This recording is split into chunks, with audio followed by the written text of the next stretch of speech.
L'Afrique connaît une augmentation de 25% du nombre total de cas de Covid-19 et d'après l'OMS, cela est dû à une transmission galopante des nouveaux variants au niveau des communautés. Pour la directrice régionale de l'OMS, Matshidiso Moeti, le continent connaît actuellement une troisième vague de contamination du virus plus virulente que les autres, alimentée par les nouvelles souches hautement contagieuses du nouveau coronavirus. Outre la vaccination, un respect strict des mesures sanitaires, une augmentation de la surveillance et une remise à niveau de l'infrastructure de cartographie génétique sera nécessaire pour enrayer la propagation des nouveaux variants, a-t-elle estimé.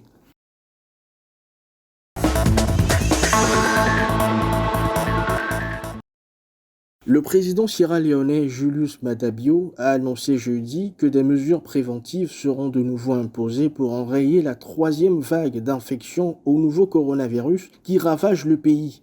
Davantage de personnes ont été testées positives ces dernières semaines et 72% des lits dans les centres de soins sont occupés, a-t-il noté. Le gouvernement va imposer à partir de lundi un couvre-feu pour un mois, tandis que les restaurants et les bars sont encouragés à offrir des services à emporter et fermeront dès 21 heures.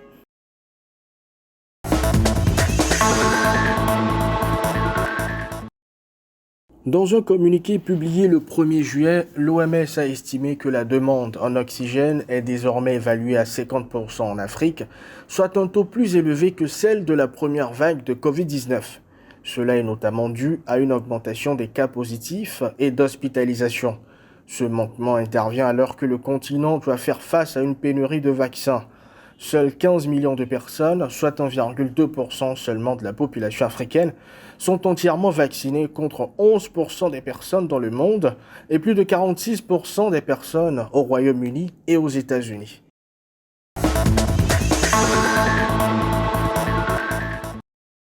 La Banque mondiale a annoncé mercredi qu'elle va fournir plus de 4 milliards de dollars pour l'achat et le déploiement des vaccins Covid-19 dans 51 pays en développement, dont la moitié en Afrique.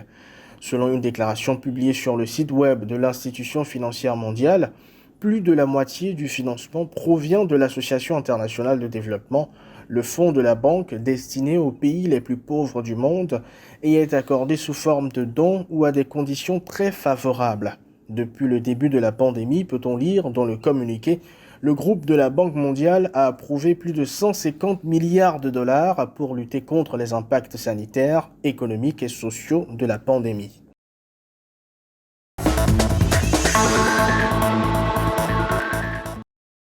L'Organisation mondiale de la santé a révélé que le variant Delta, identifié pour la première fois en Inde, est à la base de la hausse de nouveaux cas de Covid-19 en Afrique.